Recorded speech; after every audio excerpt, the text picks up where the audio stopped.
Donc, bonjour à tous, je suis Isabelle Sarrazin, je suis directrice générale de Easy Parapharmacie et je fais partie des 4 membres fondateurs de la société en 2007. Et je suis ravie de partager aujourd'hui mon expérience autour de la mise en place de MAP System, donc un PIM et un DAM, projet qu'on a fait en 2022. Bonjour à toutes et à tous. Tout d'abord, je tiens à remercier Isabelle de sa présence et d'avoir quitté le soleil pour venir à Paris et témoigner de notre collaboration. Donc moi, je suis directeur commercial de MAP System. Je m'appelle Kevin Corté et donc voilà, je suis ravi de vous faire participer avec Isabelle Sarrazin sur ce témoignage. Ok, donc on va commencer par parler du marché de la parapharmacie. Donc c'est un secteur très concurrentiel avec ces dernières années une forte concentration des acteurs au niveau européen. C'est un marché qui représente aujourd'hui en France 6 milliards d'euros, avec à peu près 10 à 15%, les chiffres ne sont pas très précis, 10 à 15% sur le e-commerce. Ça concerne évidemment des produits dermocosmétiques, des compléments alimentaires et des accessoires comme les brosses à dents électriques. Vous connaissez tous ces produits-là. Et la parapharmacie, évidemment, adopte les codes du e-commerce et les utilisateurs, comme partout, ils attendent une expérience fluide et optimisée. Côté Easy Parapharmacie, celui-là on l'a déjà vu. Donc Easy Parapharmacie, ça a été fondé en 2007. C'est une entreprise qui est localisée à Nice. On a aujourd'hui plus de 26 000 produits, 1050 marques. On a un chiffre d'affaires en 2024 d'à peu près 43 millions. Et notre ambition, c'est d'accompagner vraiment les familles. Alors, toutes les familles. La famille, c'est moi et mon chat, c'est moi et mes enfants, c'est moi et mes parents qui vieillissent, dans tous les produits spécifiques dont chacun peut avoir besoin. On garantit l'accessibilité des produits. On est assez bien positionné en prix en général. Et on essaie de promouvoir une consommation durable et responsable. Alors, ce projet, donc en fait, on est parti d'un environnement technique qui était, disons, perfectible, puisqu'on était sur Magento 1. Donc le projet, on l'a lancé en 2020. Et quand on fait les choses chez Easy Para, on ne les fait pas à moitié. On a fait ce projet d'intégration de Maps en même temps que la migration Magento 1, Magento 2. On a aussi changé de nom de domaine. On a aussi changé toute l'UX du site. Et on a changé l'infra. Donc on a fait 4 trucs. Un jour, une bascule. Donc un projet bien complexe. Maps, ça n'était pas le plus compliqué pour le coup. Tout le reste, ça a été assez laborieux. Donc cet environnement Magento 1 à l'époque, c'était évidemment, tout était fait dans Magento 1. Donc la gestion du catalogue, avec évidemment du coup des impacts sur les performances. Parce que quand on gérait du catalogue, on impactait le front. Quand le front subissait de forts trafics, ça impactait le back-office, donc le catalogue était pénalisé. Donc on avait vraiment un environnement technique qui commençait à être vraiment obsolète. Donc c'est ce que je disais, une scalabilité réduite, des performances qui se dégradaient au fur et à mesure que le catalogue s'étoffait, un manque d'automatisation parce que beaucoup de tâches manuelles chronophages directement dans Magento, et puis on a estimé que ça représentait à peu près une surcharge de 2 heures par jour pour l'équipe de 5 personnes à l'époque. Donc vraiment beaucoup de temps perdu sur de la gestion de catalogue. Voilà, impact sur les performances, une gestion complexe des données avec beaucoup de données d'intervention manuelle et une difficulté réelle à garantir la qualité des données. En plus, une nécessité pour notre IT d'intervenir à chaque fois qu'il fallait faire des contrôles de données, donc des extractions à faire, à demander à l'IT à chaque fois. Des problèmes de cohérence de données entre les systèmes parce qu'il fallait tout interfacer et puis tout gérer. On avait aussi une architecture non optimisée parce que beaucoup de systèmes qui géraient des données redondantes, donc des cohérences de données assurées entre les différents systèmes qui ne se faisaient pas. Et puis des problèmes de gestion de traduction, parce que tout se faisait à la main, directement par des copier-coller des traductions. Et puis des URL, quelquefois des problèmes d'URL dupliqués qui ne sont pas très bonnes. Voilà. Alors, les solutions. Donc, comme je disais tout à l'heure, on a fait un projet un peu ambitieux, donc un replatforming Magento 1, Magento 2. En même temps, on a décorrélé toute la partie gestion de données dans le PIM DAM de Maps. Et puis, ça nous a aussi permis du coup, de revoir toute l'intégration dans l'architecture, dans les différents systèmes et d'assurer des interfaçages plus cohérents. Donc, on a repensé complètement notre gestion de données, on a assuré une meilleure gouvernance des données, on a déployé un PIM, un DAM unique, et du coup, on adapte nos attributs en fonction des taxonomies facilement, on collecte beaucoup plus facilement les données également. Voilà. Merci Isabelle. Donc MapSystem, on est éditeur d'une solution de data management dans lequel on va adresser le quadriptyque qui est le master data, donc les données de référence de l'entreprise, comme l'a expliqué il y a quelques minutes Isabelle. Dans MapSystem, on va gérer l'ensemble des données produits, ce qui va graviter autour, référentiel fournisseur, référentiel des laboratoires, référentiel produits, les taxonomies, etc., pour venir opérer et alimenter les différents canaux. On va gérer les assets, donc les images, tous les traitements d'images qui sont faits chez EasyPower Pharmacy sont faits dans MapSystem au travers du DAM.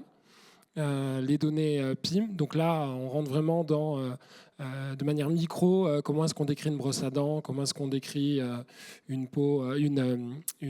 crème, est-ce que c'est une crème pour peau atopique, type de peau, etc. Donc les données qui sont vraiment liées à la donnée produit. Et puis ensuite la syndication, comment on va collecter, diffuser ces données sur l'ensemble des canaux. Donc MapSystem est venu répondre aux enjeux qui étaient clés de replatforming d'EasyPower Pharmacy. Donc Maps, on va au-delà du PIM, on va au-delà juste des données produits. Quand une entreprise s'équipe de MapSystem, on devient l'un des 3e ou 4 piliers du système d'information de l'entreprise. Chez la plupart de nos clients, on adresse toutes les données de référence. Ça naît souvent par la donnée produit, mais bien souvent, on va graviter et toucher à d'autres spectres autour de la donnée produit, ce qui était clé dans le projet EasyPower Pharmacy. Et surtout, c'est au travers d'une et même plateforme, un back-office pour adresser les différents sujets.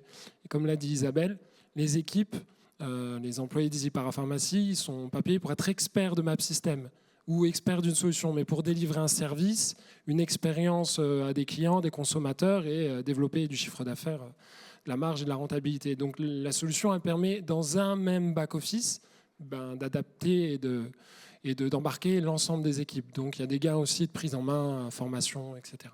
Et voilà. Aujourd'hui, un des sujets qu'on entend parler matin, midi et soir, c'est autour de l'IA. Au début du projet d'EasyPower Pharmacy, l'IA était peu, voire pas présente. Aujourd'hui, on intègre de l'IA dans notre solution sur différents spectres. Tout d'abord sur le génératif. Comment générer d'autres descriptions et ne pas faire du duplicate content avec la description qui m'est envoyée par mon fournisseur. Le deuxième, ça va être de l'enrichissement accéléré. Comment au travers d'une photo, parce que EasyPower a des difficultés de collecter de la donnée, mais par contre a les photos des produits. Et au travers de la photo, il y a l'étiquette. Donc l'IA, elle sait lire, osériser et surtout interpréter cette donnée pour enrichir la fiche, ce que faisaient avant les équipes en ayant le produit dans la main ou en lisant l'étiquette. Autour de la traduction, aujourd'hui, je vous l'apprends pas, avec tous ces outils d'IA, on peut enrichir, traduire de manière assez rapide et accélérée. Un des enjeux qui est clé pour nous et pour EasyPower Pharmacy, enfin surtout pour EasyPower Pharmacy, c'est de venir enrichir le data model, de pas comment lancer une nouvelle famille de produits, comment venir réduire ce temps de construction du data model. Donc c'est au travers de l'IA, on peut piloter, construire et accélérer la construction du modèle par taxonomie. Et puis comme je vous l'ai expliqué, sur l'enrichissement autour des images, mais aussi sur le détourage. Quand j'ai rencontré, au gré de nos rendez-vous et du Customer Success avec EasyPower, les équipes avaient des sujets hyper importants qui étaient autour de comment est-ce que je traite toutes mes petites opérations autour des images, comment je gagne sur le détourage, le renommage, etc. Donc notre solution est équipée de tout un ensemble de fonctionnalités qui permettent de gagner du temps, faire gagner du temps aux équipes. Et donc développer une meilleure expérience produit et tout ce qui gravite autour. Sur nos typologies clients, MapSystem, on a deux grandes typologies clients, soit des industriels, soit des distributeurs. Donc on travaille avec des industriels qui travaillent avec Easy Parapharmacie. On travaille aussi avec des distributeurs dans la pharma. On travaille avec la grande distribution, comme Métro France, Granchet ou Lidl, Kaufland. On travaille dans le monde du tourisme, avec Compagnie de Ponant, par exemple, qui est équipée de Magento. Easy Para, Labelliance, Boticinal, IGE31, qui est un de nos clients depuis 2024. Le retail et l'industrie bâtiment. Donc tout type de fabricants, industrie bâtiment, industrie alimentaire, agroalimentaire, etc. Voilà, et au travers de MapSystem, une fois qu'on a cette solution où il y a l'information, elle est centralisée, c'est dans la solution, on va avoir ce qu'on appelle le point de vérité de l'information produit. À partir de cette information, pouvoir mesurer la complétude des données pour la diffuser sur les différents canaux et donc d'alimenter tout l'écosystème aujourd'hui digital, réalimenter le système d'information. Tout projet qui est construit une fois équipé de MapSystem est forcément accéléré. Techniquement, nos clients font des économies après à chaque fois qu'ils buildent un nouveau projet où il y a une nécessité de capter de la donnée produit ou ce qui gravite autour. Donc, on va à présent parler des résultats du projet Easy Parapharmacie. Donc, on a vu des résultats très positifs sur la gestion des données. Évidemment, le premier, c'est la fiabilisation et la centralisation des données. Ça nous a permis d'avoir nos données complètement unifiées dans un référentiel unique. Leur cohérence est dorénavant garantie. On a réussi aussi à réduire le time to market. Ça nous permet évidemment de publier beaucoup plus rapidement dans les nouveaux produits et donc de suivre beaucoup mieux nos concurrents et d'avoir les produits au moment où ils vont passer en publicité quand ils sont lancés que les labos génèrent des publicités télé. Ça nous permet d'avoir déjà les produits sur le site. Et on a aussi réussi à avoir un contrôle accru de la qualité des données. On a paramétré plus de 100 contrôles quasiment automatisé de données, ce qui permet à nos équipes d'être complètement autonomes par rapport à l'IT, parce que les équipes du catalogue, elles paramètrent leurs contrôles, elles les exécutent exactement comme elles veulent. Elles n'ont plus besoin de personne, pas de dev, personne pour faire ça. Et effectivement, c'est des données en général assez compliquées, qui étaient difficiles à mettre à jour et pour lesquelles on constatait beaucoup d'erreurs avant. En particulier sur le poids, la TVA, ce qui pouvait nous poser des problèmes à la fois fiscaux et à la fois avec les transporteurs. On avait des écarts de facturation importants. Donc on a 1000 marques et 534 fournisseurs, 26 000 références actives. On a créé 3000 produits en 2024. Ce qui est surtout impressionnant, on a fait x5 sur le nombre de fiches qu'on peut mettre à jour chaque année, ce qui a complètement révolutionné la façon de travailler du catalogue, puisque ça veut dire que si on met à jour plus de 15 000 fiches produits, ça nous permet de repasser sur la quasi moitié du catalogue, ce qui est très important parce qu'on a quand même des sujets réglementation. Il faut suivre effectivement, le produit doit être conforme.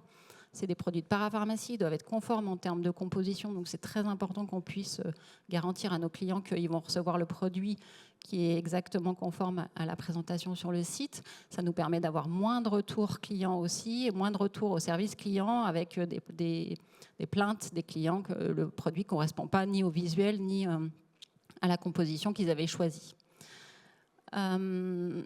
Voilà, sur la gestion des données, on a aussi un certain nombre de gains opérationnels. On estime à 4 heures par jour sur une équipe qui est passée à 4 TP. Si vous avez suivi, au début, ils étaient 5. Voilà, donc évidemment, la suppression des lenteurs Magento et l'optimisation par du travail en masse, des chargements de fichiers directement, etc. Ça nous a permis d'optimiser le travail de l'équipe. Ce temps qu'on a gagné sur l'équipe, il le passe sur des projets à plus forte valeur ajoutée, donc à travailler sur le SEO, à se consacrer à des évolutions sur l'e-merch, des évolutions techniques, travailler sur des newsletters, donc vraiment plus de tâches à valeur ajoutée plutôt que des tâches très chronophages qui étaient peu intéressantes pour eux auparavant. On arrive aussi à intégrer maintenant quasiment une nouvelle marque avec 300 produits, ça nous prend 2 jours, quand ça nous prenait beaucoup plus qu'une semaine auparavant. Donc on a vraiment gagné du temps sur beaucoup de choses.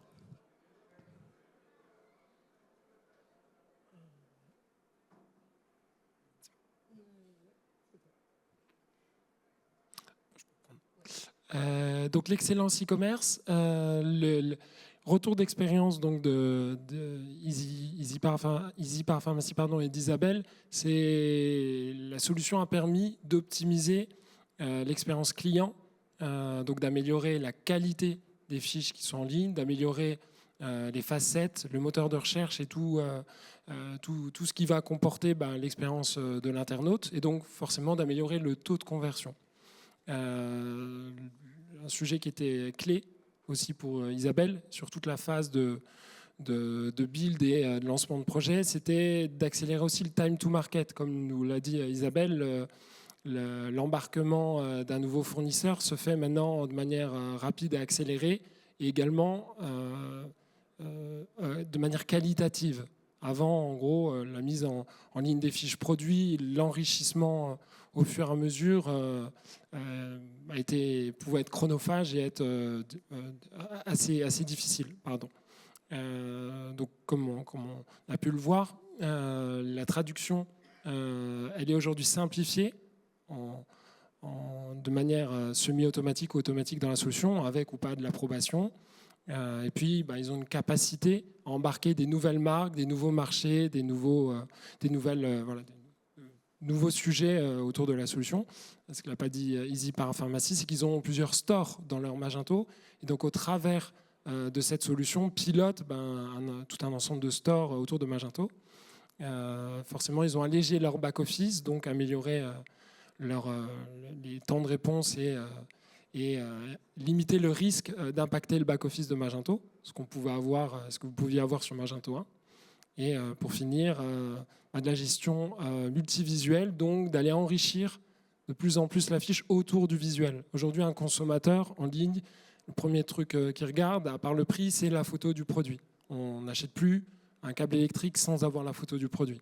Donc dans le monde de la parapharmacie et du secteur qu'adresse Easy Parapharmacie, la photo, le visuel, le produit est clé. Voilà. Donc les perspectives. C'est que le début. On a beaucoup de projets. De toute façon, on en a toujours chez Easypara. Donc là, on envisage de déployer de nouvelles fonctionnalités, en particulier, évidemment, une utilisation accrue du DAM pour la gestion avancée des médias, comme l'a dit Kevin.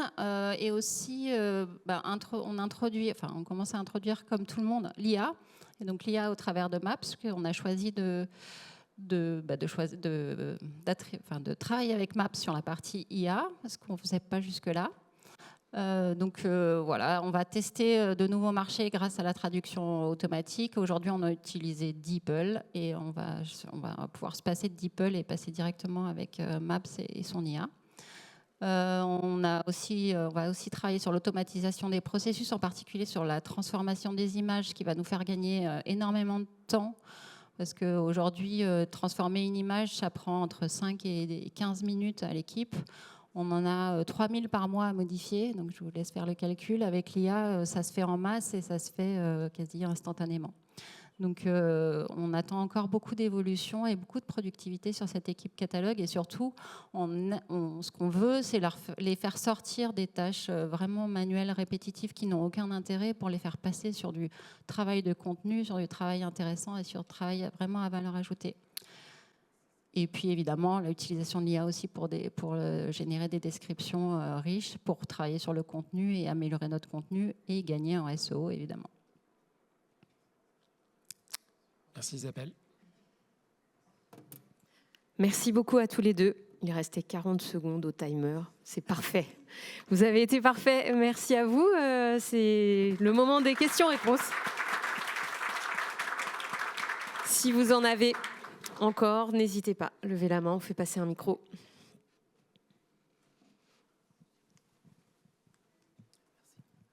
Merci pour la présentation. Moi, j'avais juste une question pour rebondir sur le sujet IA, encore plus dans votre secteur particulier qui est forcément très réglementé. comment est-ce que vous adressez cette contrainte spécifique d'utiliser l'IA pour générer des contenus, des images, tout en gardant quand même un contrôle voilà.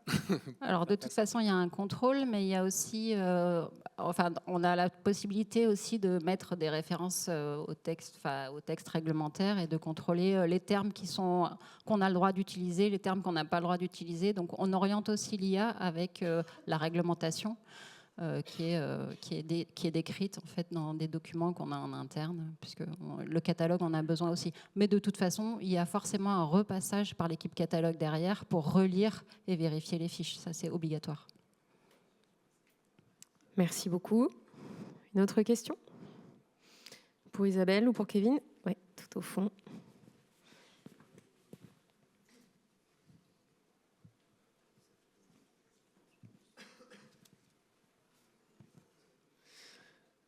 Bonjour, ma question, ça sera par rapport à votre catalogue. Je vois que vous avez un gros catalogue produit. Est-ce que c'est des produits qui sont stockés chez vous? Est-ce que vous faites du dropshipping? Est-ce que c'est des sujets que vous avez parce qu'il faut traiter quand même beaucoup de catalogues produits?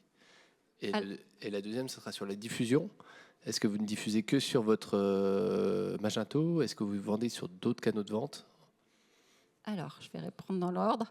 Alors, le stock nous appartient, mais on a un sous-traitant sur la partie logistique. Donc, on travaille avec un partenaire qui s'appelle Transcan. Mais par contre, le stock nous appartient et effectivement, on gère complètement. Enfin, il gère pour nous la partie stock. Donc, c'est pas du dropshipping, c'est nos stocks. Sur la partie diffusion, effectivement, on est un peu comme Easy Peasy. On travaille un peu sur des marketplaces. Aujourd'hui, on travaille un peu sur Amazon. On sera sur TikTok Shop aussi. Mais effectivement, ce n'est pas une stratégie de développement en tant que telle. Notre focus, il est vraiment sur les sites. Donc, on a le site France, Italie, Espagne, UK. On a un site .com aussi qui fait multi-pays. On livre sur toute l'Europe. Et on a aussi un site de produits de coiffure que je n'ai pas cité tout à l'heure. Voilà, mais donc non, c'est pas un axe stratégique de développement. On y est parce qu'il faut y être et puis il faut pouvoir suivre, etc. Mais voilà. Ok, merci beaucoup. Merci à vous pour cette réponse. Devant, je viens. Bonjour. Concernant la mise en place, donc à la fois au niveau de l'organisation, est-ce que vous, côté EasyPara, vous avez eu, on va dire, des grandes complexités à faire adopter l'outil, à le déployer, ou est-ce que c'était relativement simple? Et mon autre pendant de la question sur la partie technique, est-ce qu'aujourd'hui, en fait, on a une solution facile à intégrer avec Magento? Et quels sont les prérequis techniques? Et combien de temps de mise en place on a en moyenne? Je vais laisser Kevin répondre sur la partie technique. Sur la partie vraiment intégration, ça a été plutôt fluide. Alors, on a une équipe catalogue qui a une responsable qui s'est vraiment très investie sur le projet et qui a pris en charge la définition des besoins et qui, voilà. En fait, elle a été tellement en souffrance sur Magento 1 qu'elle s'est donnée à fond sur le projet avec Maps. Donc là-dessus, franchement, ça a été très fluide. Pour le coup, comme on a fait 4 trucs en même temps, celui-là, c'est celui qui s'est le mieux passé. Donc il y a eu des problèmes, hein, comme dans tous les projets informatiques. On a eu quelques déconvenus et puis ça a été corrigé. Mais globalement, c'est un projet moi, j'ai trouvé relativement facile à intégrer. Techniquement, on n'a pas eu tant de soucis que ça. Et pour compléter ce que vient de dire Isabelle, souvent le succès d'un projet, il est aussi lié au niveau douleur qu'a l'entreprise. Et l'adoption, elle est, voilà, si on vient dans une entreprise qui a peu de douleur, voilà, l'acceptation, ça peut être un sujet pour tout type de changement, parce qu'on change une manière de travailler. Tandis que là, chez Easy Parapharmacie, ça a été vraiment, voilà, et à un moment donné, c'était une bulle d'air pour les équipes. Et pour répondre sur la partie technique, on a un connecteur, un module Magento Adobe Commerce qui permet d'asservir les données et aussi le modèle de données. Donc, dans les équipes Easy Parapharmacie, ils référencent une nouvelle famille, ils créent les caractéristiques, ils décrivent, je prends mon exemple de brosse à dents, est-ce qu'elle est à pile, électrique, etc. Et le modèle de données, il est créé automatiquement avec le connecteur, ce qui fait qu'ils gagnent en opération de maintenance dans leur plateforme Magento. Donc, il y a une interface avec un connecteur dans Magento qu'on configure et on a servi le modèle de données. Donc on s'est complètement intégré. Très clair, merci. Merci beaucoup. Une dernière question, peut-être? Une avant-dernière, on n'est pas en retard. Non, plus de questions? Eh bien, merci à tous les deux pour Merci. cette intervention. Merci.